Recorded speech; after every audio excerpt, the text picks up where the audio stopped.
तो नुकताच त्याच्या डिपार्टमेंटमधून घरी परतला होता आणि त्याची आई यशोदा त्याच्या शेजारी बसली होती. तिच्या चेहऱ्यावरून स्पष्ट दिसत होते की ती खूप दिवसांपासून रडत होती. आई, सगळं ठीक आहे ना? राजवीर सिंगने त्यांच्या शेजारी बसताना विचारले. तन्वीने नातं तोडलं आहे, यशोदा असं म्हटली तेव्हा राजवीरने आश्चर्याने त्यांच्याकडे पाहिलं. यशोदाजी यांचं बोलणं ऐकून राजवीरच्या डोक्यावर डोंगर कोसळला होता. काय म्हणत आहे साई? माझं तिच्याशी लग्न जमलं आहे, तो चिडून म्हणाला. तिचं आधीच कोर्टात लग्न झालं आहे. यशोदाच्या बोलण्याने तो दुःखी झाला आणि तो त्याच्या खोलीत परतला. राजवीर सिंगचे 5 वर्षांपूर्वी तन्वीशी लग्न जमले होते. तो पोलीस दलात पोलीस अधीक्षक पदावर कार्यरत होता. तो एक धाडसी आणि प्रामाणिक माणूस होता. पण आज तो तन्वीच्या प्रेमापुढे हरला होता, कारण त्याचं शौर्य आणि प्रामाणिकपणा संपत्तीच्या तुलनेत काहीच नव्हतं. तन्वीने तिच्या पसंतीच्या एका प्रसिद्ध व्यापाऱ्यासोबत लग्न केलं होतं. काही दिवसातच त्यांचे लग्न होणार होते. राजवीरची प्रेम कहाणी आज संपली होती. तो त्याच्या खोलीत गेला, सोफ्यावर शांतपणे बसला. रात्रभर सिगारेट ओढत राहिला आणि स्वतःला आतल्या आत जाळून घेत होता. तो तन्वीवर मनापासून प्रेम करत होता. तन्वीचे घर त्याच्या शेजारीच होते. जेव्हा त्याने त्याच्या आईला त्याच्या निवडीबद्दल सांगितले तेव्हा त्याची आई लगेचच तन्वीच्या घरी प्रस्ताव घेऊन गेली आणि त्या लोकांनी कोणताही आक्षेप नव्हता. दोघांचे लवकरच लग्न ठरले होते. दुसऱ्याच दिवशी तो स्वतःला सावरून स्वतःच्या घरी कामावरून परत आला. त्याच्या चेहऱ्यावर कोणतेही भाव दिसत नव्हते. काही दिवसांनी तन्वीची पाठवणी झाली आणि राजवीर सिंगच्या आयुष्यातून तन्वी कायमचा निघून गेली. पण राजवीरचा दिनक्रम तोच होता. तो सकाळी घरातून निघून जायचा आणि रात्री उशिरापर्यंत घराबाहेरच राहायचा. तो त्याच्या अयशस्वी प्रेमाबद्दल नक्कीच शोक करत होता, पण तो त्याच्या खोलीत एकटाच. त्याने त्याच्या चेहऱ्यावरील कोणत्याही भावनातून तन्वीच्या बेवफाईमुळे तो किती निराश झाला आहे हे दिसू दिले नाही. आज त्याला बरे वाटत नव्हते, म्हणून तो लवकर घरी परतला होता. तो लॉन्चमध्ये प्रवेश करताच त्याची बहीण तानिया आलेली दिसली होती. तिला भेटल्यानंतर तो जवळच तिच्या बसला. यशोदाजीने मोलकरणीला चहा आणायला सांगितलं. राजवीर तिथेच बसून टीव्हीवर एक कार्यक्रम पाहू लागला. अच्छा, तू तर मला सांगत होतीस तुझ्या ननंद राणीच्या मुलीचं पुन्हा लग्न मोडलं आहे. आता काय कारण होतं? यशोदाजीने अचानक विचारलं. तेव्हा राजवीरलाही धक्का बसला. अगं आई, मी तुला काय सांगू, तिने पुन्हा तीच अट घातली होती. माझ्या सासूबाईंनी तिला खूप समजावून सांगितलं होतं. राणी दिदी म्हणाली, ठीक आहे, आम्ही तुला काहीतरी नक्कीच देऊ. मग काय अडचण आहे? पण ती मुलगी ठाम राहिली. ती म्हणाली, संपत्तीचा हाव असलेल्या कोणाशीही मी लग्न करणार नाही. ती हुंड्याच्या विरोधात होती. शिवाय ती एवढंही म्हणाली, तुम्हाला हव्या तितक्या भेटवस्तू तुम्ही लग्नात द्या, पण जर कोणी हुंडा मागितला तर त्याच्याशी आपला काहीही संबंध नाही. या नात्यांमध्ये सर्व काही ठीक चाललं होतं.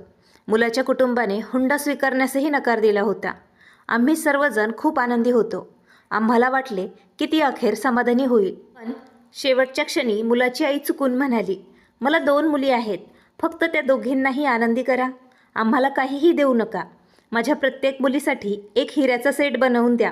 आणि मग तेव्हाच रंजना संतापली आणि तिने लग्नाचा प्रस्ताव नाकारला आणि यामुळे तिचे नाते 3 वेळा तुटले आहे. आणि या पुढे म्हणाली, तुझी भाची तिच्या संपत्तीच्या नशेत खूप अहंकारी झाली आहे नाही का? राजवीर तोऱ्यात म्हणाला, तू तिला कधीच भेटला नाहीस म्हणून तू असं म्हणतोयस. ती एक छान मुलगी आहे. ती माझी सर्वात चांगली मैत्रीण आहे. मी तिला खूप चांगलं ओळखते. नाहीतर ती पूर्णपणे तिच्या जागी योग्य आहे. तिने तडजोड का करावी? जेव्हा लोक त्यांच्या संपत्तीमुळे तिच्याकडे येतात आणि हुंडा मागतात, कोणाला माहीत, या हुंड्यामुळे कित्येक मुली अजूनही त्यांच्या वडिलांच्या घरी राहत आहेत. हीच एकमेव गोष्ट आहे ज्याच्या विरोधात रंजना आहे. याचसाठी ती लढते. हा अहंकार नाही आहे भाऊ. तानियाने नेहमीप्रमाणे तिची साईड घेतली होती. हो, तू तिची बाजू घेशील कारण ती तुझी मैत्रीण आहे, पण मला ती फक्त एक अहंकारी मुलगी वाटते. चला कधीतरी भेटूया आणि तिच्यात किती गुण आहेत ते पाहूया, राजवीरने भुसभुशीतपणे म्हटले. नंतर मग उठून तो त्याच्या खोलीत निघून गेला. तानियाची मेहुणी राणी घटस्फोटानंतर तिचा भाऊ अजय राजपूत सोबतच राहत होती. तानियाचा पती आणि राणी यांच्यात वयाचा मोठा फरक होता. राणीला एक मुलगी रंजना होती. अजय राजपूतची पत्नी तानियापेक्षा वयाने ती थोडी लहान होती. ती त्यांची खूप लाडकी होती. रंजनाची मामी होण्यापूर्वी ती तिची चांगली मैत्रीण असल्याने ती तिला खूप प्रिय होती. दरम्यान रंजनाचे काका अजय राजपूत रंजनाची खूप काळजी करत होते. रंजनाची आई राणी अजयसोबत त्यांचा व्यवसाय सांभाळत होती असे म्हणणे चुकीचे ठरणार नाही. घटस्फोटानंतर ती राजपूत हाऊसमध्ये गेल्यानंतर काही काळातच तिच्या वडिलांचे स्ट्रोकमुळे निधन झाले होते. अजय उच्च शिक्षणासाठी परदेशात होता. काही काळानंतर तो परत आला. तेव्हा भाऊ आणि बहिणीने मिळून त्यांचा व्यवसाय इतका वाढवला की राजपूत इंडस्ट्रीज जगभरात प्रसिद्ध झाली. एके दिवशी जेव्हा तानिया राणीच्या घरी पूजा करण्यासाठी तिच्या आमंत्रणावरून गेली, तेव्हा अजय राजपूत पहिल्याच भेटीत तिच्या प्रेमात पडला. त्याने पहिल्याच संधीत तिला लग्नाचा प्रस्ताव पाठवला. साखरपुडा आणि लग्न क्षणार्धात पार पडले. गेल्या 2 वर्षांपासून त्यांचे आयुष्य खूप चांगले चालले आहे. पण रंजनाचे नाते गेल्या 2 वर्षात 3 वेळा तुटले होते. मी सुचवते आपण तिथे राजवीरसाठी लग्नाची व्यवस्था करूया का? तुम्हाला काय वाटतं? यशोदाजी हसत म्हणाल्या, तानिया, तू माझ्या मनातला विचार व्यक्त केले आहेस. ही एक उत्तम कल्पना आहे.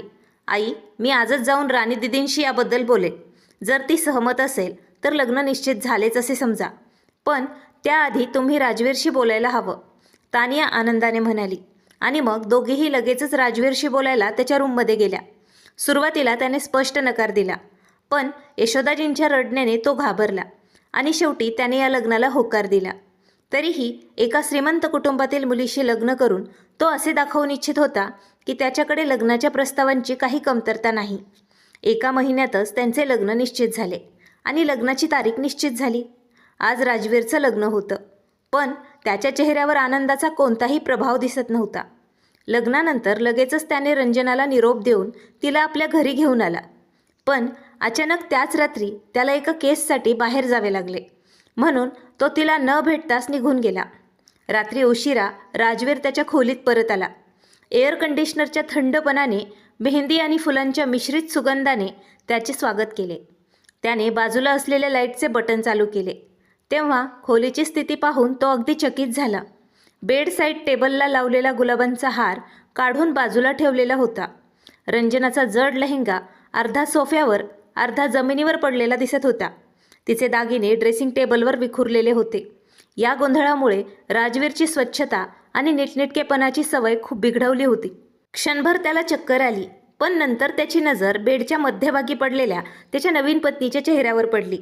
तिचा गव्हाळ रंग मेकअपने अजूनच बदतर दिसत होता. तिचा निरागस चेहरा खूप छान वाटत होता. आता त्याला समजले की तन्वी त्याला लग्नाबद्दल का टोमणे मारत होती. तन्वी वारंवार त्याला म्हणत होती, तुला एक खूप सुंदर मुलगी सापडली आहे, पण तो तिच्या टोमण्यांचा अर्थ कधीच समजू शकला नाही. रंजनाचा काळा रंग तन्वीच्या दुधाळ रंगाच्या आणि तीक्ष्ण नवीन वैशिष्ट्यांच्या तुलनेत काहीच नव्हता. क्षणार्धात तन्वीचा सुंदर गुलाबी चेहरा त्याच्या डोळ्यासमोर दिसला. जेव्हा त्याने त्याच्या समोर बेडवर पडलेल्या रंजनाकडे पाहिले, तेव्हा त्याच्या आत रागाच्या ठिणग्या उठू लागल्या. आज त्याला असे वाटले की त्याचे संपूर्ण अस्तित्वच एखाद्या अदृश्य आगीत जळत आहे. तो पुन्हा हरवला होता. तो तिला दाखवून देऊ इच्छित होता की त्याच्याकडे मुलींची काही कमतरता नाही. आज तीच त्याची चेष्टा करत होती. त्याला सगळं उद्ध्वस्त करावंसं वाटत होतं, पण स्वतःवर नियंत्रण ठेवून तो बाथरूमकडे निघाला. थोड्या वेळाने फ्रेश होऊन बाहेर येताच त्याची नजर पुन्हा तिच्या चेहऱ्यावर पडली. वाह, मॅडम किती सुंदर आहे, राजवीर दात खात म्हणाला. ही मॅडम इतकी गर्विष्ठ आहे, जणू तिला वाटते की ती एक मिस युनिव्हर्स आहे. या मिस युनिव्हर्सने 3 वेळा तिचे नाते संपवले आहे. तिचा चेहरा छान असता तर ती काय करत असती? मग त्याने एक दीर्घ श्वास घेतला. त्याने त्याची शेरवानी काढून कपडे बदलण्यासाठी बाथरूममध्ये गेला. कपडे बदलल्यानंतर तो बेडवर बसला. डोकं थोडंसं आरामात ठेवलं, पण त्याच्या हृदयातील जळजळ काही कमी झाली नाही. त्याची नजर झोपलेल्या रंजनाच्या चेहऱ्यावर पडत राहिली आणि त्याचा घसा कोरडा होत गेला. तो कधी झोपला हे त्यालाही कळले नाही. थोड्या वेळाने खोलीमध्ये कधी उजेड पसरला त्याला समजलंच नाही. त्याचे डोळे उघडले. त्याने पटकन त्याचे डोळे त्याच्या हातांनी झाकले. मग अर्धवट उघड्या डोळ्यांनी त्याने रंजनाला नुकतंच आंघोळ करून खोलीत आरती करताना पाहिलं. खोलीभर हलका धूर पसरला होता. राजवीरला गुदमरल्यासारखं वाटलं. तुला काही अक्कल आहे का नाही? मी नुकताच झोपलो होतो आणि तू हे लाईट लावून खोलीभर हा धूर पसरवून माझी झोप भंग केली आहेस. तो रागाने उठला आणि म्हणाला. तेव्हाच रंजना रागात म्हणाली, सकाळच्या आरतीच्या वेळी झोपी जाण्याची तुम्हाला कदाचित बुद्धी नसेल. ती ही रंजना होती आणि कोणीही तिला कधीही बोलण्यापासून रोखू शकलं नव्हतं. तिचे शब्द ऐकून राजवीर क्षणभर स्तब्ध झाला. नवीन नवरी मुलगी इतक्या तीक्ष्णपणाने कसं काय बोलू शकते? तो लगेच उठून बसला. तुझ्या आईने तुला तुझ्या नवऱ्याशी कसं बोलावं याचे कोणतेही शिष्टाचार शिकवले नाहीत का? तिच्या बोलण्यावर राजवीरला खूप राग आला होता. असे दिसते की तुझ्या वडिलांकडून तुझ्या पत्नीशी तू कसं बोलावं हे शिकलेलं नाहीस. ती रागात म्हणाली. तुझी हिंमत कशी झाली? राजवीर अचानक तिच्यावर रागाने धावून आला आणि तिला त्याने कपाटावर ढकलले. तू माझ्या आईबद्दल असं बोलल्यावर मी गप्प राहील अशी अपेक्षा करू नकोस. ती रागाने म्हणाली, तुम्ही विचारपूर्वकच लग्न केलं असेल. तुम्ही अजय राजपूतच्या निष्पाप भाचीसोबत लग्न केलं आहे असे समजून लग्न केलं असेल. म्हणूनच तुम्ही काहीही केलं तर मी गप्प राहील. ही तुमची खूप मोठी चूक आहे. रंजना त्याच्या डोळ्यात धैर्याने पाहत म्हणाली, नाही, मला अपेक्षाच होती की तू तुझ्या आईसारखेच शिष्टाचार ठेवशील. तानियाच्या लग्नात मी त्यांना स्पष्ट वक्ती आणि असभ्य वर्तन करताना पाहिले. त्याचवेळी तू दुसऱ्या देशात शिकण्यासाठी गेलेली होतीस. पण त्यांच्या कात्रीसारख्या जिभेची तीक्ष्णता मला सांगत होती तुला कोणी वाढवलं आहे. राजवीर रागाने म्हणाला, कदाचित तुझ्या पालकांचे वाईट संगोपन तुझ्यात दिसून येते. त्याचे पुढचे शब्द अपूर्ण राहिले कारण राजवीरचा हात वर झाला आणि रंजनाच्या गालावर एक जोरदार थप्पड लागली. रंजनाने गालावर हात ठेवला आणि असह्यपणे त्याच्याकडे पाहिले. भविष्यात माझ्या आईवडिलांबद्दल एकही शब्द बोलू नकोस, नाहीतर मी तुला सुखाने जगू देणार नाही. राजवीर तिचे तोंड हातात घेत म्हणाला. मग तो त्याची उशी उचलून वरच्या मजल्यावर छतावर निघून गेला. त्याने छताच्या मध्यभागी असलेल्या मोठ्या लाकडी फळीवर त्याची उशी ठेवली आणि पडदे उघडून तो झोपी गेला. काही क्षणात तो शांतपणे झोपी गेला. एक दीर्घ श्वास घेत दुसऱ्या क्षणाला तिच्या डोळ्यात अश्रू आले होते. रंजनाला आयुष्यात पहिल्यांदाच कोणीतरी चापट मारली होती. तिला धक्का बसला होता. तिने कधीच कल्पना केली नव्हती की एखाद्या वधूचे असे स्वागत होईल. तरीही तिच्या ओठांवर एक कटुहास्य उमटले. माझे नशीब तुझ्यासारखेच झाले आहे आई, तिने मनातल्या मनात राणीला सांगितले. ती 15 वर्षांची होती जेव्हा तिच्या आईचा घटस्फोट झाला होता. तिने तिच्या वडिलांना राणीला निर्दयीपणे मारहाण करताना पाहिले होते. राणीने मारहाण असूनही ते घर सोडण्यास नकार दिला होता. पण एके दिवशी तिच्या आईचा धीर सुटला जेव्हा तिच्या वडिलांनी रंजनाला त्यांच्या व्यवसायासाठी वाईट गोष्टी करण्यास प्रवृत्त केले. तेव्हा राणीला वेडं झाल्यासारखं वाटलं. त्या दिवशी राणीने तिची मुलगी रंजनासाठी पहिल्यांदाच भावेशवर हात उचलला. त्यामुळे संतापलेल्या भावेशने राणीला जागीच घटस्फोट दिला. राणी तिच्या मुलीला घेऊन निघून गेली. सत्य कळताच रंजनाचे आजोबा त्यांच्या मुलीच्या वेदनेमुळे दुःखाने व्याकुळ झाले. याच धक्क्याने त्यांचे निधनही झाले. पण राणीने रंजनाला प्रोत्साहन दिले. तिचे मामा अजय यांनी तिला प्रत्येक वळणावर साथ दिली. रंजनाने संसारिक आणि धार्मिक शिक्षण घेतले. प्रत्येक बाबतीत एक परिपूर्ण मुलगी म्हणून ती उदयास आली. जेव्हा जेव्हा तिला कमी लेखले जात असे तेव्हा ती तिच्या एका गुरुमातेशी बोलायची, ज्यांनी तिला नेहमीच आवश्यक असलेला आत्मविश्वास दिला. मग तिने तिचे स्थान ओळखले. तिला स्वतःवर प्रेम होते कारण तिच्या गुरुमातेनेच तिला सांगितले होते, जो व्यक्ती स्वतःवर प्रेम करत नाही तो कोणावरही प्रेम करू शकत नाही. आणि स्वतःवर प्रेम करणे म्हणजेच स्वतःच्या हक्कांसाठी लढणे, अन्यायाविरुद्ध आवाज उठवणे. आज तीच गोष्ट पुन्हा घडली. ज्या मुलीने कित्येक महिन्यांनी तिच्या लग्नाची सुंदर स्वप्न जपली होती, क्षणार्धात सर्व काही हिसकावून घेतलं गेलं. पण तीही सर्व सहन करू शकली नाही. रंजना निर्दयीपणे तिचे अश्रू पुसत राजवीरला मनातच म्हणाली, ही पहिली आणि शेवटची वेळ आहे मिस्टर राजवीर सिंग. जर यानंतर मला तोंडावर चापट मारली गेली तर मी तुम्हाला नष्ट करायला मला एक क्षणही लागणार नाही. त्यानंतर तिने देवाला प्रार्थना करून नंतर बाहेर आली. जेव्हा ती बाहेर आली तेव्हा यशोदाजी नाश्ता बनवत होत्या. तिने शुभ सकाळ म्हटले आणि जेवणाच्या टेबलावर बसली. बेटा, तुला काही हवे आहे का?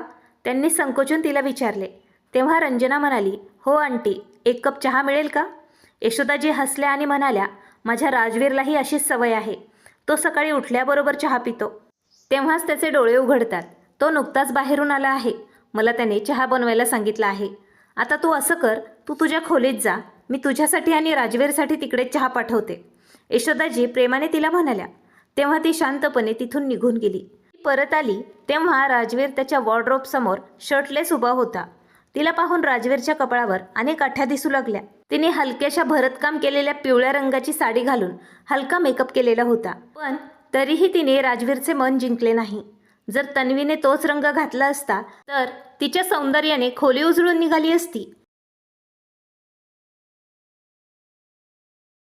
तो त्या दोघींची तुलना करताना त्याच्या आत कटुता उफाळून आली.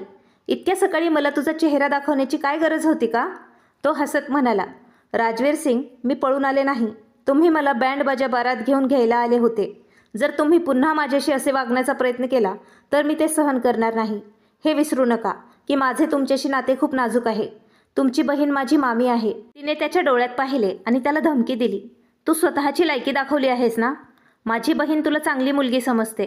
ती पूर्णपणे चुकीची आहे. राजवीर सिंग तीव्रपणे तिला म्हणाला. तुम्हाला काय वाटतं? तुम्ही मला काहीही बोलू शकता आणि मी तुम्हाला उत्तरही देणार नाही. मी तुम्हाला जे सांगत आहे ते समजून घ्या. कारण जर तुम्ही मला घ्यायला परत आले नाही तर मी इथेच राहील. तुम्हाला कल्पनाही नाही की मी किती वाईट आहे. मला वाटत नाही की मी चांगली मुलगी आहे. जर तानियाला वाटत असेल मी चांगली आहे तर मी काहीही करू शकत नाही. तिने त्याच्या डोळ्यात पाहिले आणि धाडसाने त्याला डोळे मिचकावून म्हणाली. पण त्याने त्याचा राग दाबला, मान हलवली आणि त्याचे कपडे घेऊन तो ड्रेसिंग रूमकडे निघाला.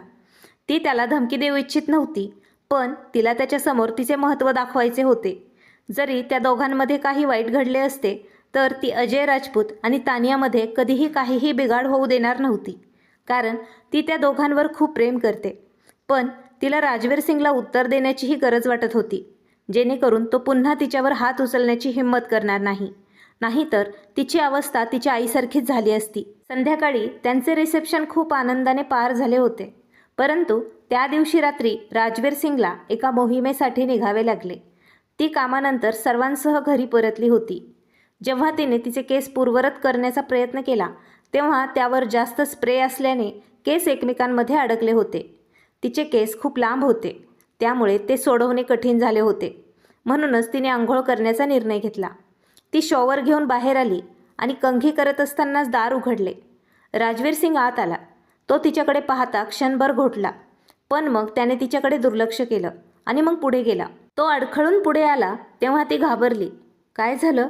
तुम्ही ठीक आहात ना? तिने जवळ येत त्याला विचारले. मग तिची नजर राजवीरच्या पट्टी बांधलेल्या हातावर पडली. काय झालं? तुम्हाला दुखापत कशी झाली? तिने घाबरून त्याला विचारलं. काहीही घडले नाही. गुन्हेगारांनी फक्त गोळी झाडली, त्याने चिडून उत्तर दिलं. राजवीर सिंग वेदनादायक आवाजात म्हणाला. त्याचे कपडे काढून तो बाथरूमकडे निघाला. पण त्याच्या दुखापतीमुळे तो त्याचा शर्ट काढू शकला नाही. काही क्षणांनी तो त्याचा शर्ट काढून बाहेर आला तेव्हा रंजना त्याच्याकडे काळजीने पाहत होती. तुम्ही बसा, मी तुम्हाला औषध लावते, रंजना सहानुभूतीने म्हणाली. तर राजवीर त्याचा जखमी हात धरण्यासाठी धडपडत होता. याची काही गरज नाही. मी माझे स्वतःचे काम स्वतः करू शकतो. मला कोणाचे उपकार घेण्याची गरज नाही, तो रागातच तिला म्हणाला. रंजनाने त्याच्याकडे दुर्लक्ष केलं, औषध काढलं आणि जवळ आली. तेव्हा तिने त्याला हळुवारपणे औषध लावलं. तेव्हाच राजवीरने चिडून ते औषध तिच्यापासून दूर केलं. औषध जमिनीवर पसरलं. हे काय केलं तुम्ही? रंजना घाबरत म्हणाली. तू कामाशी काम ठेवत जा, मिस रंजना. यानंतर माझ्या जवळ येण्याचा प्रयत्नही करू नकोस, राजवीर सिंग कठोरपणे म्हणाला. मी जेव्हा तुम्हाला सहानुभूती दाखवली तेव्हा मीच वेडी झाले होते. पण मी विसरले की काही लोक प्रेमाच्या किंवा काळजीच्या लायकीचेच नसतात. डोळ्यात अश्रू आणत रंजना म्हणाली. गप्प बस आणि माझ्या खोलीतून आत्ता निघून जा, राजवीर सिंग गर्जना करत म्हणाला. मी जाणार नाही, कारण ही माझीही खोली आहे. जर तुम्हाला इतकाच त्रास होत असेल तर तुम्ही इथून निघून जाऊ शकतात. रंजना रागाने बेडच्या मध्यभागी एक उशी ठेवून झोपली. राजवीर तिच्या उद्धटपणाने आणि असभ्यतेमुळे संतापला होता. पण तो तिथेच उभा राहिला आणि म्हणाला, बकवास करू नकोस, माझी समस्या माझं मी बघेल. रंजना रागाने तिथेच बाजूला बेडवर झोपली. तो तिथे येऊन बेडच्या मध्यभागी असलेल्या उशीवर झोपला. राजवीर सिंग तिच्या उद्धटपणा आणि असभ्यतेमुळे संतापला. रंजनाला आणखी काही बोलायचे होते, पण त्याची अवस्था पाहून ती शांतपणे बाजूला सरकली आणि झोपली. राजवीर सिंगचे डोळे त्याच्या मोबाईलच्या वाजण्याच्या आवाजाने उघडले. त्याने वेळ तपासली तर सकाळचे 9 वाजले होते. अरे देवा, सकाळचे 9 वाजले आहेत आणि ही मिस युनिव्हर्स अजून झोपली आहे, तो बडबडला. उशी धरून झोपलेल्या रंजनाकडे पाहत होता. मग त्याने पटकन आंघोळ केली आणि खाली आला. सर्वजण डायनिंग हॉलमध्ये बसलेले होते. त्याने सर्वांना गुड मॉर्निंग म्हटले आणि खुर्ची ओढून तो बसला. रंजना कुठे आहे? यशोदाजीने विचारले. ती अजूनही झोपलेली आहे मॅडम, राजवीर सिंग चिडून म्हणाला. तुम्ही इतक्या सकाळी सकाळी का रागवले आहेत? यशोदाजींनी आश्चर्याने त्याला विचारले. मला उशीर झाला आहे, आज लवकर विभागात पोचायचे होते. तुझं डोकं जागेवर आहे का? तुला गोळी लागली आहे, हा विनोद आहे का? यशोदाजी रागाने म्हणाली. आई, कर्तव्य म्हणजे कर्तव्य असतं. तुझ्या कर्तव्याचा नाश होऊ दे. राजेश, तू कृपया आयुक्तांना फोन कर, त्यांना सांग की तो आज विभागात येणार नाही. यशोदाजी रागाने राजेशला म्हणाल्या. मी लवकरच परत येईल आई, तसेही मी घरी काय करणार आहे दिवसभर? राजवीर सिंग चिडून म्हणाला. काहीही करू नकोस तू. तुला काय वाटतं? आज आपण तुझ्या लग्नाचा व्हिडिओ पाहूया. तानिया अगदी जवळ येऊन त्याला म्हणाली. मला काहीही पाहायचं नाही आहे, प्लीज मला जाऊ द्या, तो भनभन करत म्हणाला. जर तू घराबाहेर पडलास तर मी पुन्हा कधीही तुझ्याशी बोलणार नाही. यशोदाने आता भावनिक ब्लॅकमेलचा अवलंब केला होता. तो नाराज होऊन नाश्ता करू लागला, पण त्याचा हात खूप दुखत होता आणि डाव्या हाताने जेवण करणं त्याला कठीण झालं होतं. तरीही तो जेवायला धडपडत होता. रंजना माझी मुलगी, तू आली आहेस का? यशोदाजींच्या बोलण्यावर त्याने बाजूला पाहिलं तेव्हा रंजना जवळच्याच खुर्चीवर उतलेल्या केसांचं स्टाईल करून खांद्यावर स्कार्फ बांधून बसलेली दिसली. तेवढ्यात राजवीरला तन्वी तिच्या बाल्कनीत दिसली. त्यांची घरं शेजारी शेजारीच होती. त्यांच्या बाल्कनीचा रस्ता राजवीरच्या बाल्कनीसमोरच होता. सकाळीही ती किती सुंदर आणि स्टायलिश दिसत होती. ओठ दाबत तो अनैच्छिकपणे त्या दोघींची तुलना करू लागला. तन्वी 14व्या शतकातील चंद्र होती आणि रंजना कमी दूध असलेला चहा होती. तो स्वतःच्या उदाहरणावर खूप हसला. जर चहामध्ये थोडं अधिक दूध घातलं असतं तर काय नुकसान झालं असतं? त्याने रंजनाकडे पाहिले, जी तिचा नाश्ता करण्यात मग्न होती. तर तानिया त्याचे भाव पाहत होती. थोड्या वेळाने तो गेला आणि त्याची कॉफी मग धरून लिव्हिंग रूममध्ये बसला. तानिया स्वतःसाठी 1 कप कॉफी घेऊन आली आणि त्याच्या शेजारी येऊन बसली. आज काय घडलं ते मी स्वतः पाहिलं आहे. तू तन्वीकडे उत्सुकतेने पाहत होतास. कदाचित तू तिची तुलना रंजनासोबत करत होतास. नक्कीच तुझे हृदय म्हणत असेल, साधी रंजना कुठे आहे आणि तन्वी कुठे आहे? पण जर तू तिच्या हृदयाकडे पाहिलंस तर तुला रंजना तन्वीपेक्षा कितीतरी सुंदर दिसेल. ती हसली आणि म्हणाली, रंजना खूप निष्पाप आहे. तिचं हृदय आरशासारखं स्वच्छ आहे. ती तिच्यावर प्रेम करणाऱ्यांसाठी जीव देण्यासही मागेपुढे पाहत नाही. ती नेहमीच मदत करण्यास तयार असते. कधीकधी तिला एखाद्यासाठी असाइनमेंट तयार करावी लागते. कधीकधी तिला एखाद्यासोबत रुग्णालयात जावे लागते. कधीकधी तिला तपासणीसाठी मुलांना घेऊन जावे लागते. रंजना संपूर्ण कॉलनीसाठीच हे सर्व काही काम करत होती. ती हसतच बोलली आणि राजवीर सिंग उपहासाने हसत म्हणाला, पण तुझ्या या लाडक्या भाचीला 1 कप चहा कसा बनवायचा हे देखील माहीत नाही. लग्नापूर्वी ती स्वतःसाठी बनवायची तशीच. आताही तिला स्वतःसाठीच सर्व काही करावं लागेल. तुला माहीत आहे का, जेव्हा मी रात्री उशिरा येतो, मला काहीतरी हवे असते, तेव्हा मी कोणाला सांगू? तो चेहरा उदास करत म्हणाला, लग्नाअगोदर काम करणारा मुलगा लग्नानंतर घरातले कामं करणं थांबवतो आणि लग्नाआधी काम न करणाऱ्या मुलीला तेच काम लग्नानंतर करायला भाग पाडले जाते. आपण एकमेकांना बदलतो का आपण स्वतःलाच बदलतो? असे होऊ शकत नाही की तुम्ही जेवण बनवून रंजनाला येऊन जेवायला सांगाल. नवरा बायकोमधील प्रेम असेच चालते. आता माझ्या आणि अजयमधील प्रेमच पहा. इतके प्रेम आहे की तो मला कांदा पण कापू देत नाही, कारण कांदे कापल्याने माझे डोळे दुखतात. खरं तर सुरुवातीला त्याने असेही म्हटले होते की कांदे घरी आणले जाणार नाहीत, घरात कांद्याशिवायच भाज्या शिजवल्या जातील. पण मी त्यांना समजावून सांगितले की मला स्वयंपाक करायला आवडतं. तो ते समजून घेत होता. त्याने मी बनवलेल्या प्रत्येक पदार्थाचे इतके कौतुक केले की मी त्यांचे वर्णनही करू शकत नाही. एकदा तर माझ्या हाताने भाजी खूप खारट झाली होती, तेव्हा त्यांनी त्याचे पण कौतुक केले होते. जेव्हा मी त्यांना रागाने विचारलं, तुम्ही मला का नाही सांगितलं, तेव्हा ते म्हणाले, मग काय झालं, माणसांकडून कधीकधी चुका होतात. एका स्त्रीला पुरुषाकडून हेच हवे असते. जर तुम्ही तिला बदलून प्रेम करत असाल तर ते कोणत्या प्रकारचं प्रेम आहे? ती जशी आहे तशीच तिच्यावर प्रेम कर भाऊ. फक्त एकदा तिला समजून घे. कृपया तुम्हाला तिच्या चांगुलपणाची नक्कीच खात्री पटेल. तेव्हा ती तुम्हाला मनापासूनच सुंदर वाटेल. कृपया मला तिच्यासारखं व्याख्यान तू देऊ नकोस. तानिया तर्क करण्याचा प्रयत्न करत म्हणाली, तुम्हाला माहीत आहे का, मला अशा गोष्टी आवडत नाहीत. राजवीर सिंग चिडून बोलला आणि तिने पश्चातापाने डोके खाली केले. वेळ जात असाच होता. त्यांच्या लग्नाला 10 दिवस झाले होते, पण राजवीर सिंगने एकही दिवस तिच्याकडे व्यवस्थित पाहिले देखील नव्हते. रंजनाला याबद्दल कमीपणाची भावना येऊ लागली होती. जरी या मुलीने नेहमीच सर्वत्र तिचा आत्मविश्वास कायम ठेवला होता, कधीही ती स्वतःला कमी दर्जाची समजत नव्हती. तरी त्या काही दिवसात राजवीर सिंगने तिला तिच्या सौंदर्याच्या कमतरतेबद्दल इतके टोमणे मारले होते की ती जवळजवळ स्वतःची तुलना राजवीर सिंगशीच करू लागली होती. तरीही ती आरशासमोर उभी होती आणि राजवीर सिंग तिच्या मागे उभा होता. तो त्याचे केस विंचरत होता. लालसर रंगाच्या या राजकुमारासमोर रंजना खूप सामान्य दिसत होती. चल लवकर कर, मला तुला राजपूत हाऊसवर सोडायचं आहे, त्यानंतर मला माझ्या विभागात पोहोचायचं आहे, तो अस्वस्थपणे म्हणाला.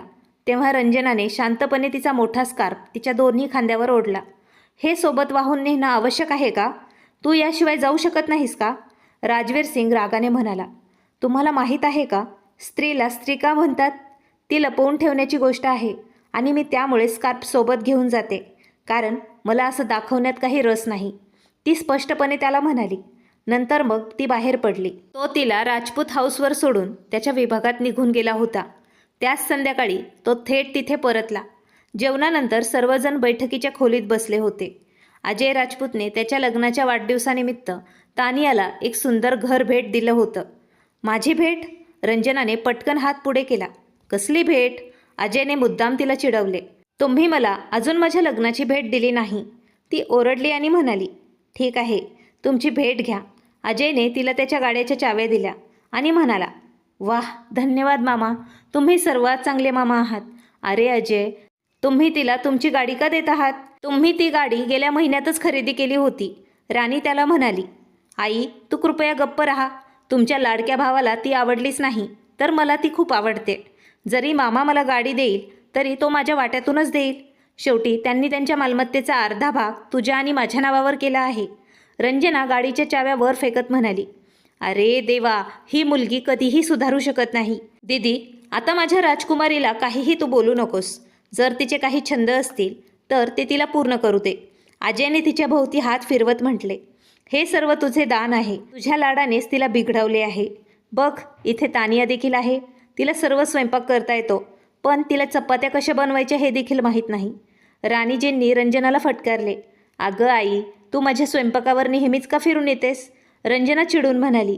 हो, तू प्रयत्न करायला हवेस. तसेही जेव्हा पत्नी नवीन आणि चविष्ट जेवण बनवून तिच्या पतीला खायला घालते, तेव्हा पतीचे मन अगदी आनंदी होते. आता बघ, तानियाच्या स्वयंपाकाचे अजय किती कौतुक करतो.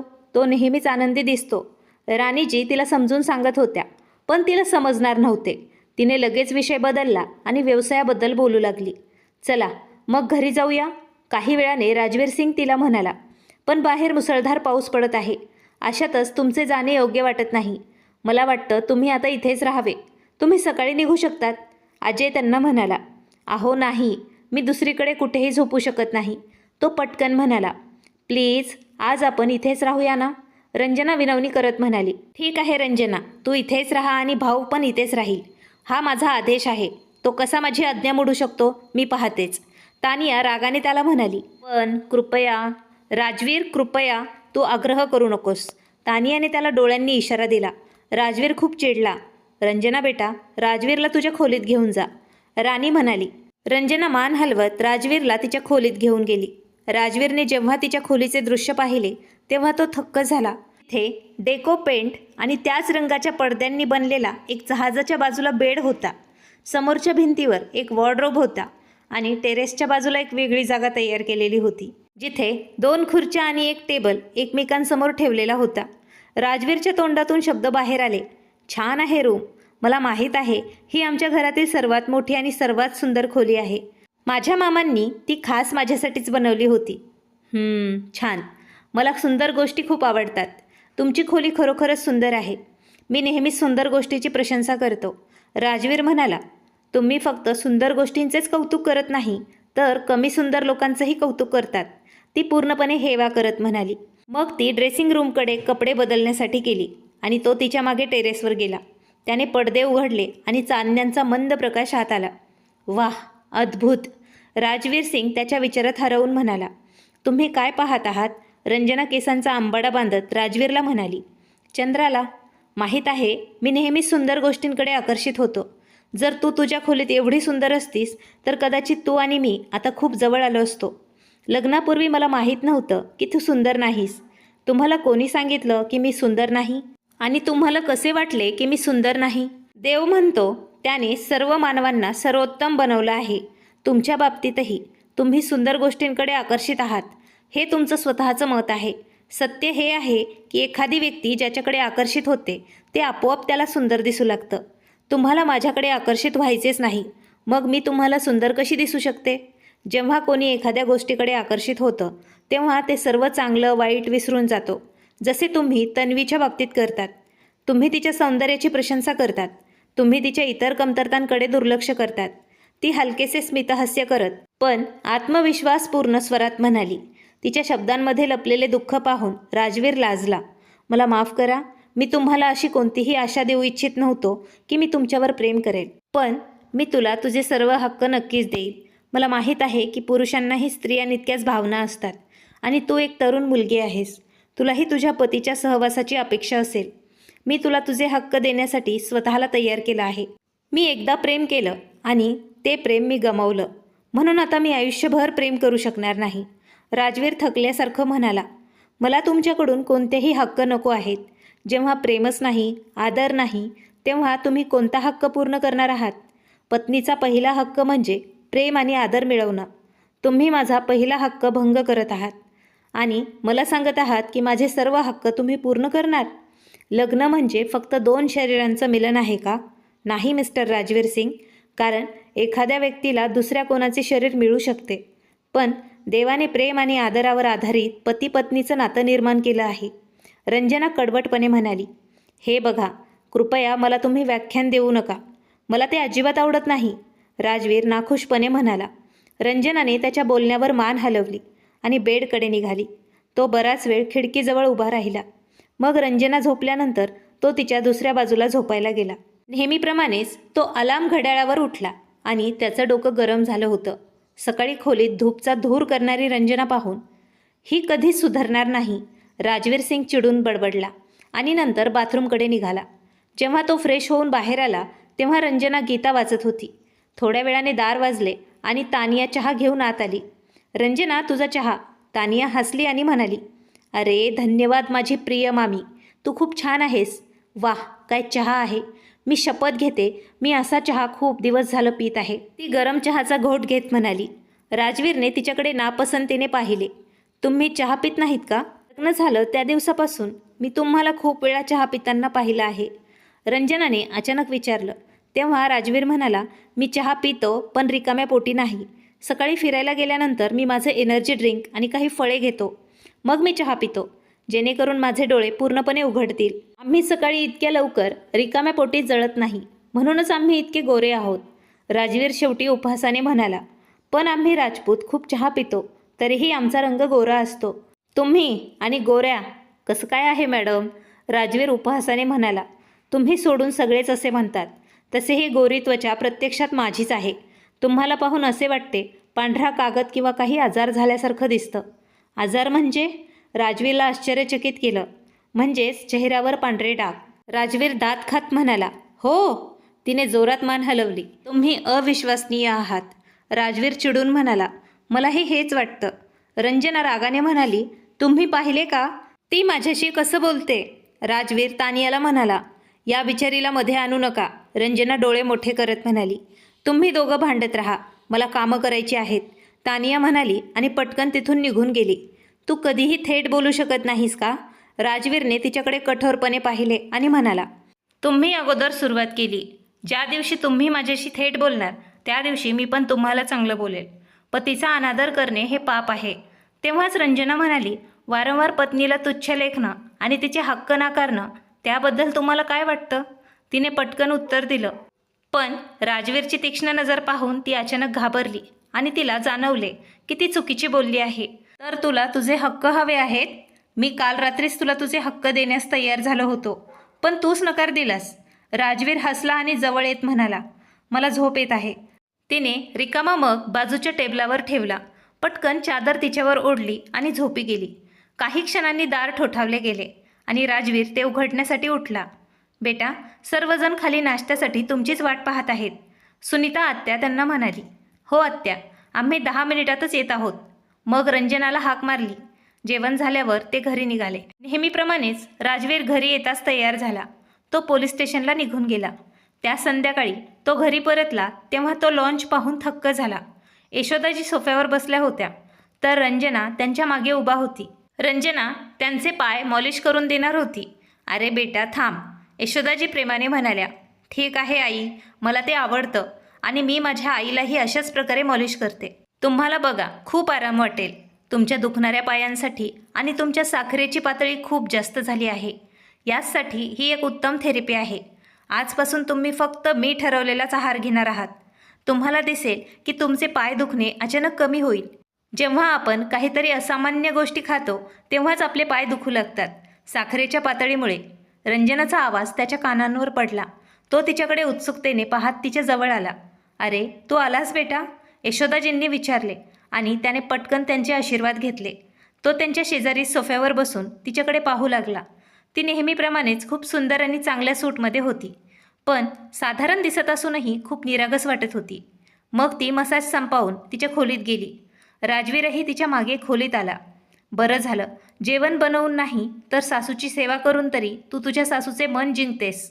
राजवीरने नेहमीप्रमाणेच काहीतरी व्यंगात्मक वाक्य बोलले होते, पण आज ती उत्तर देण्याच्या मनस्थितीत नव्हती. ती शांतपणे तिचं काम करत राहिली. तू मला दुर्लक्ष करत आहेस? राजवीरच्या बोलण्यावर तिने त्याच्या डोळ्यात गंभीरपणे पाहिलं. तुम्हाला का वाटतंय की मी तुम्हाला दुर्लक्ष करत आहे?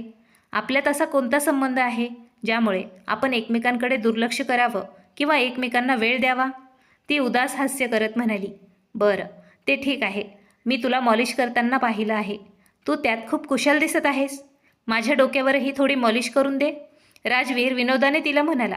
सोफ्यावर बसून तिच्या मांडीवर डोकं ठेवून ती कधीही त्याची सेवा करणार नाही अशीच अपेक्षा करून त्याला पूर्ण खात्री आली होती. पण पुढच्या क्षणी तिचा मऊ थंड हात त्याच्या कपाळांवर टेकला आणि त्याने पटकन डोळे उघडले. तिने त्याला हळुवारपणे मालिश करायला सुरुवात केली. तेव्हा राजवीरला शांततेची खोल भावना जाणवली. थकवा प्रचंड होता म्हणून तो तिथेच झोपी गेला. बऱ्याच वेळानंतर जेव्हा त्याने डोळे उघडले तेव्हा त्याने समोरच्या घड्याळाकडे पाहिले. रात्रीचे 9 वाजले होते. तो पटकन सरळ झाला आणि त्याची मान ताटली होती. तो मानेवर हात ठेवून कण्हत उभा राहिला. त्याने 2-3 वेळा मान हलवली, पण त्याच्या मानेतील वेदना वाढतच गेल्या. त्या क्षणी रंजना आत आली. तुम्हाला काय झालं? तिने आश्चर्याने त्याला विचारलं. अरे देवा, मला माहीत नाही तू माझे डोकं कोणत्या उद्देशाने दाबलेस. माझी मान जास्तच दुखत आहे. उलट तो तिच्यावर रागावू लागला. तुला फक्त मला त्रास देण्याची संधी हवी आहे.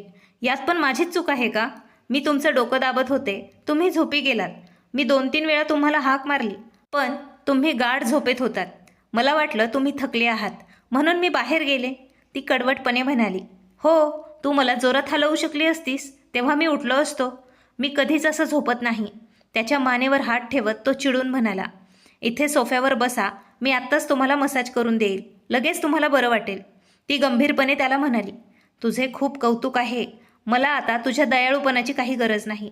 मला आशा आहे की तू माझी मान दुरुस्त करण्याचा प्रयत्न करत माझी मान मोडू नकोस. मी फिजिओथेरपिस्टकडे दाखवेल. तेव्हा ती म्हणाली. मी एक फिजिओथेरपिस्ट आहे मिस्टर राजवीर. जर तुम्हाला हवं असेल तर मी तुम्हाला माझी पदवीही दाखवू शकते. ती कडवटपणे त्याला म्हणाली. तेव्हा राजवीरने तिच्याकडे आश्चर्याने पाहिले. मला खरोखर माहीत नव्हतं. राजवीर पटकन म्हणाला. जर तुम्हाला माझ्यामध्ये रस असेल तर तुम्हाला माझ्याबद्दल माहिती असायला हवी. तिने मान हलवली आणि म्हणाली. मग हळूहळू तिचे मऊ बोट तिने त्याच्या मानेवर ठेवले. हळूहळू मॉलिश ती करू लागली. राजवीरला तिच्या बोटांचा टोकांचा जादू त्याच्या मानेवरती जाणवला. तेव्हाच जणू काही त्याच्या संपूर्ण अस्तित्वातून एक करंट गेला आहे असे वाटले. अंगावर काटा आल्यासारखे त्याला जाणवले, जे त्याला खोलवर वेढून घेत होते. ती त्याच्याकडे थोडीशी झुकली आणि मोठ्या उत्कटतेने त्याला मॉलिश करत होती. तिच्या अस्तित्वातून येणारा सौम्य सुगंध राजवीरला मादक करू लागला. त्याने पटकन आपले विचार बाजूला केले. या सामान्य मुलीमध्ये तो कधीपासून इतका रस घेऊ लागला असे त्याला आश्चर्य वाटले. पण आतल्या आत कुठून तरी एक आवाज आला. त्याला वाटलं की हा क्षण संपावा आणि ती तिच्या मऊ बोटांनी त्याला मॉलिश करत राहावी. तो त्याच्याच विचारांवर हळूवार हसला. तुम्ही का हसत आहेत? तुम्हाला बरं वाटत असेल ना? तिने निरागसपणे विचारलं. तिची मॉलिश करणं सुरूच होतं. राजवीर काहीच बोलला नाही. त्याने त्याचे हास्य लपवले. तिने वेगवेगळ्या तंत्रांनी त्याच्या मानेची कसरत केली होती. तू खूप तज्ज्ञ आहेस. राजवीरने पहिल्यांदाच तिचे कौतुक केले. ती उत्तर न देता मागे वळली, पण राजवीरने अचानक तिचा हात धरला. बस, इथं थोडा वेळ बस, आपण बोलूया, तो हळुवारपणे म्हणाला. त्याला तिच्यासोबत आणखी थोडा वेळ राहण्याची तीव्र इच्छा वाटली. नाही, मी तुम्हाला आमंत्रित करण्यासाठी आले आहे. आज आपल्या कुटुंबाला तन्वीच्या वडिलांच्या घरी आमंत्रित केलं आहे. त्यांच्या मुलाला एका आंतरराष्ट्रीय कंपनीत नोकरी मिळाली आहे. त्यामुळेच लवकर तयार व्हा. सगळे वाट पाहत आहेत. ती हळुवारपणे बोलली आणि राजवीरने शांतपणे तिचा हात सोडला. हे सर्वजण तन्वीच्या घरी जेवणासाठी पोहोचले होते. जेवण अजून सुरू झाले नव्हते. सगळे गप्पा मारण्यात व्यस्त होते.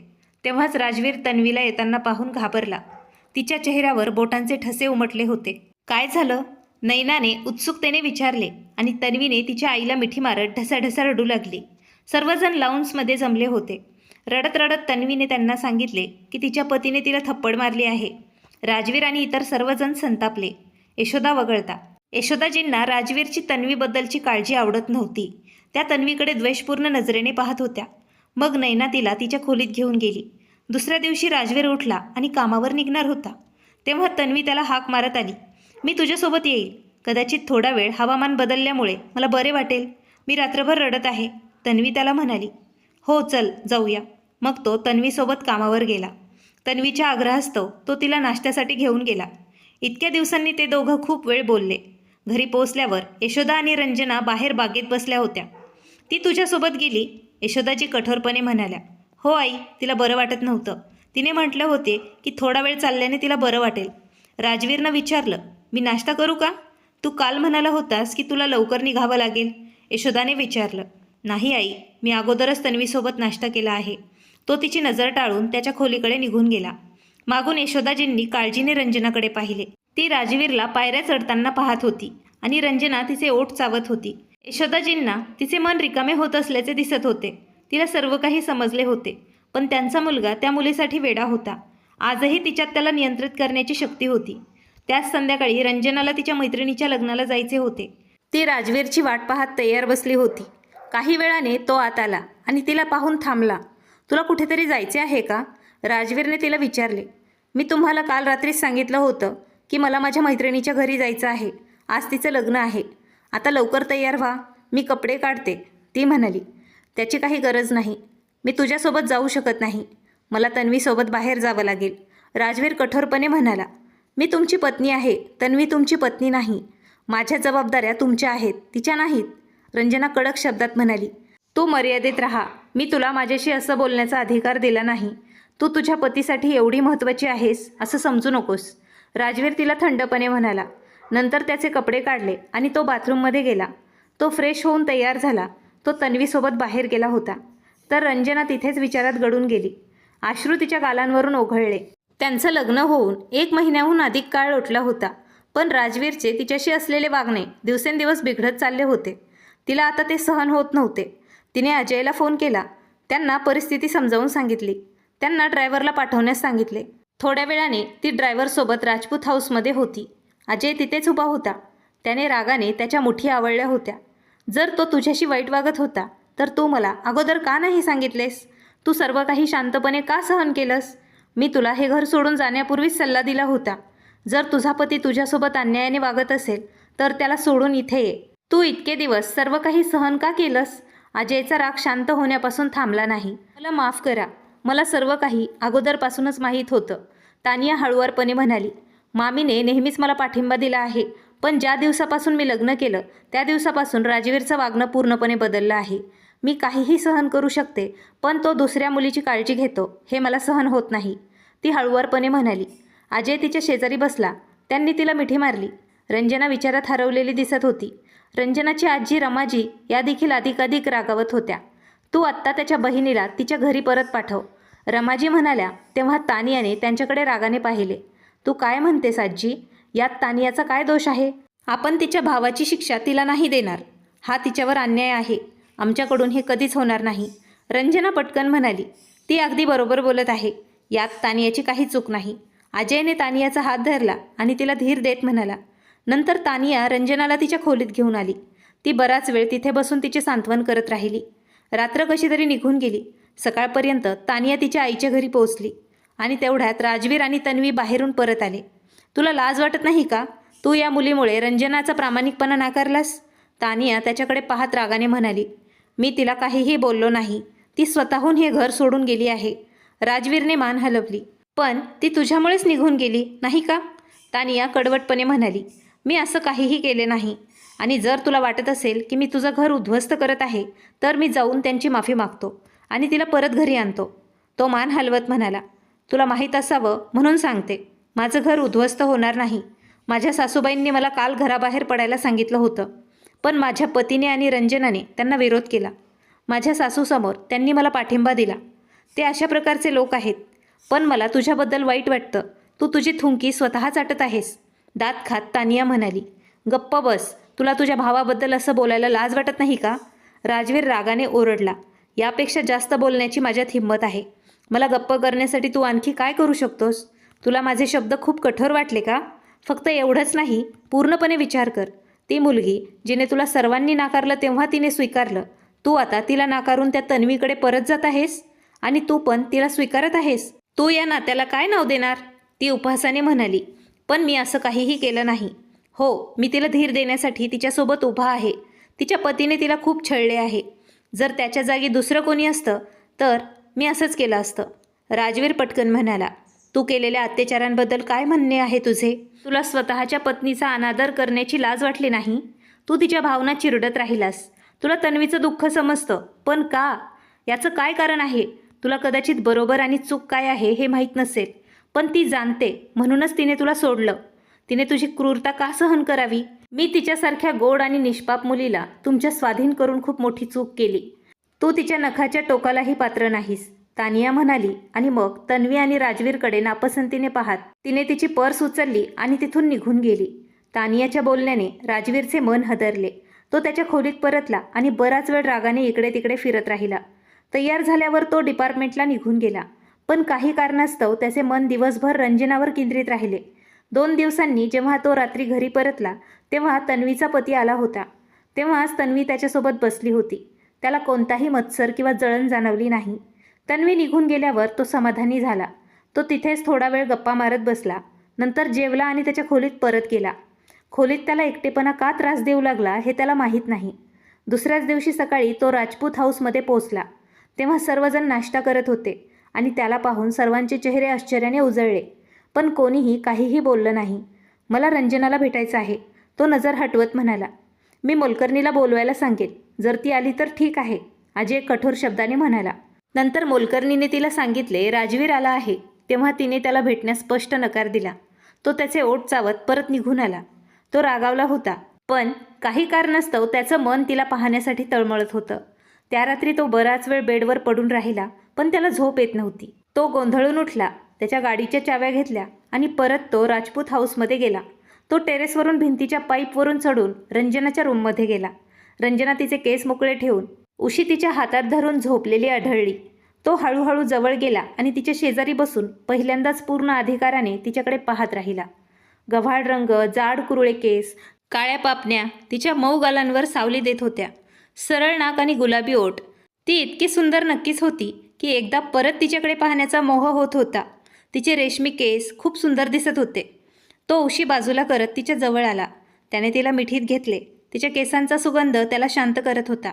रंजना देखील तिच्या झोपेत विव्हळली. तिच्या रुंद छातीला चिटकून राहिली आणि राजवीरनेही तिला घट्ट मिठी मारली. कोणास ठाऊक किती दिवसांनी ती इतकी शांत झोपली होती. रंजनाचे डोळे आलामने उघडले होते, पण बराच वेळ ती घाबरली होती. किती दिवस ती बेशुद्ध राहिली, कारण ती 2 दिवसांपासून झोपेच्या गोळ्यांचा हेवी डोस घेऊन झोपली होती. तिने तिचा हात वर केला, पण तो राजवीरच्या दाढीला लागला. अचानक तिला किंचाळून जाग आली. तिने लगेच जवळ असलेल्या रिमोट कंट्रोलने लाईट लावले. राजवीरही तिच्या ओरडण्याने घाबरून जागा झाला होता. तो डोळे चोळत होता. तू? ती जोरात ओरडली. हो, मी. त्याने तिला जवळ ओढले आणि तिचा चेहरा त्याच्या अगदी जवळ आणला. त्याने तिच्या केसांमध्ये स्वतःचा चेहरा लपवला. त्याच्या जवळ आल्याने रंजनामध्ये काहीच ताकद नव्हती. तिच्या अंगात त्याला दूर ढकलण्याची पण ताकद नव्हती. तू रात्रभर इथे होतास? चोरासारखं चोरून आत आलास? आणि झोपेत तू माझ्यासोबत काय केलंस? तिने पटकन स्वतःला सावरत विचारलं. का? मी तुझ्याकडे येऊ शकत नाही का?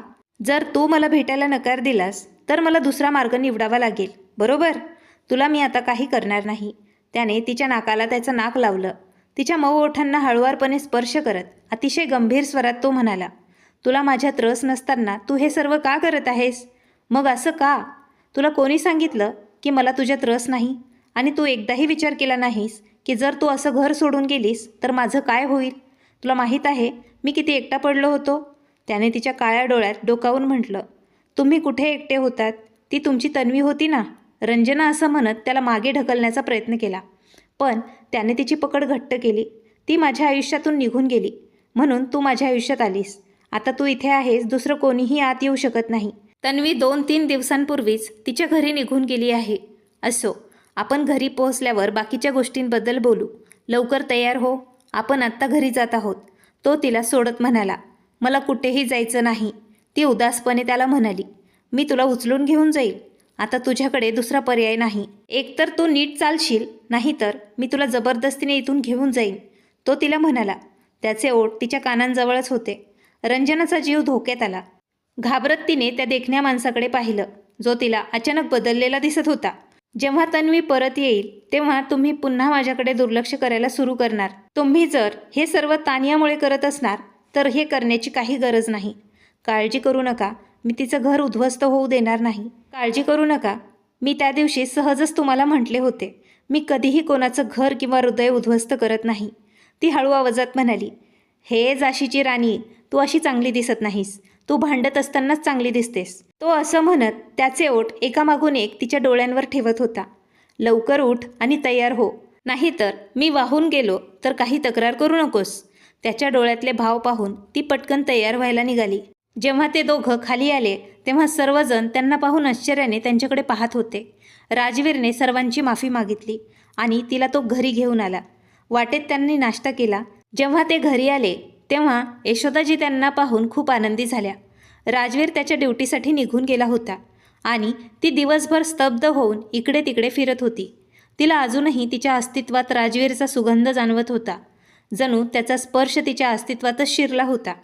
आणि मग त्यांच्या विसंगत शब्दांनी रंजनाचे हृदय धडधडले.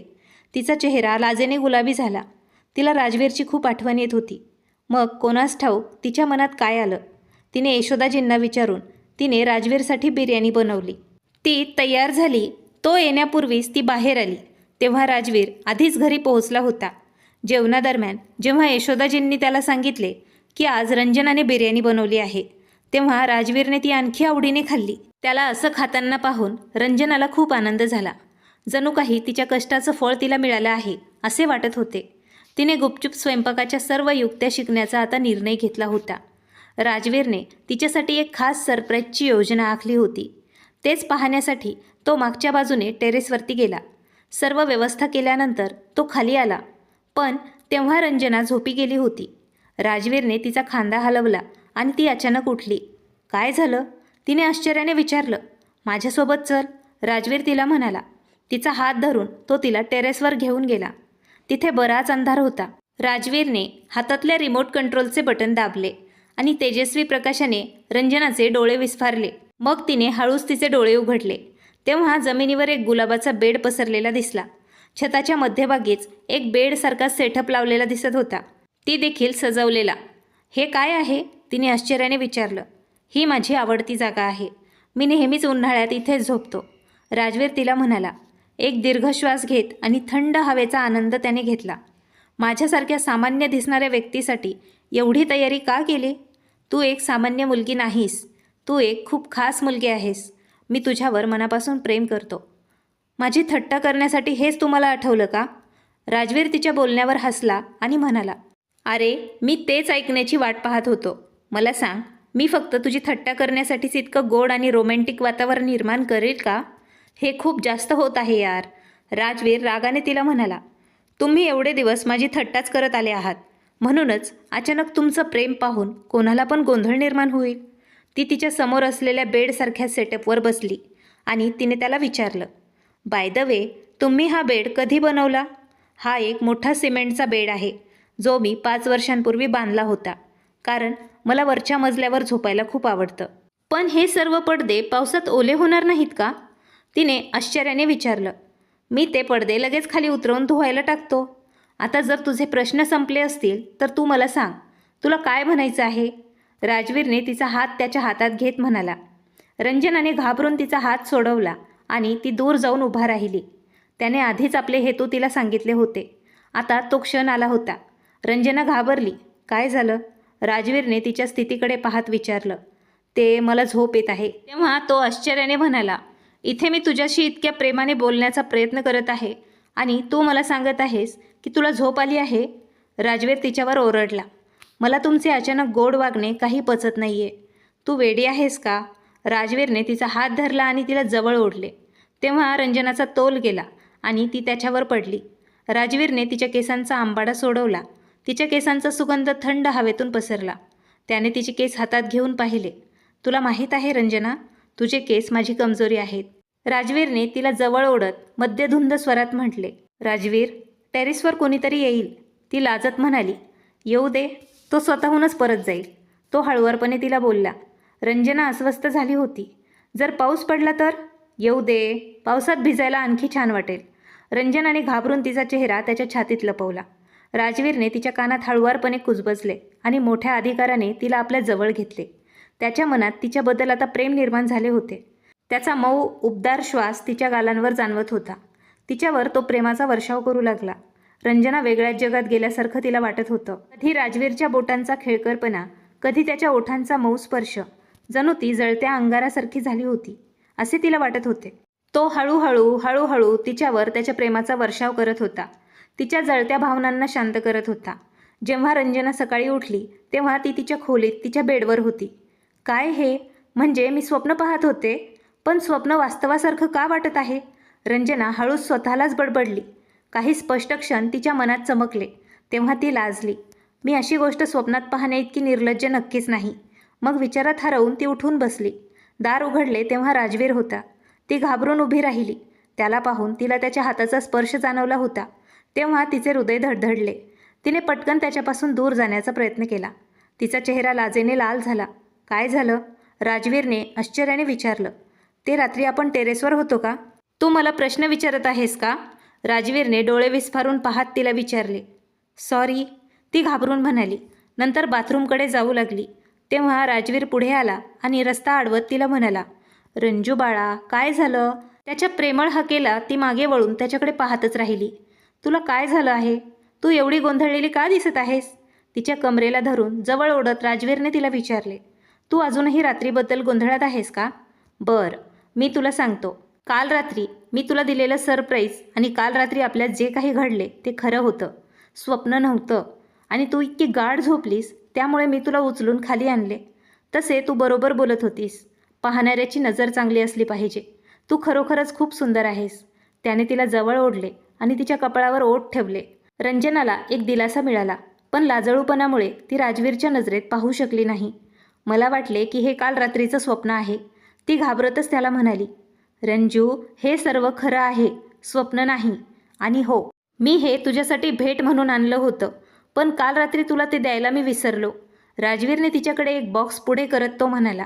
रंजनाने तो बॉक्स उघडला तेव्हा तिला एक भरतकाम केलेली कडा असलेली सुंदर मखमली हिवाळी शॉल दिसली. ही शॉल कदाचित तुझ्या स्टँडर्डची नसेल, थोडी स्वस्ताची आहे, पण मला ती खूप आवडली म्हणून मी तुझ्यासाठी घेतली. राजवीर तिच्या कानाला हात लावत म्हणाला. नाही, ही शॉल खूप सुंदर आहे. वस्तूंच्या किमतीने काही फरक पडत नाही. खरी गोष्ट म्हणजे प्रेम असतं. प्रेम लाखो आणि अब्जवधींपेक्षा मौल्यवान आहे. रंजना त्या शॉलचे चुंबन घेत रडक्या आवाजात त्याला म्हणाली.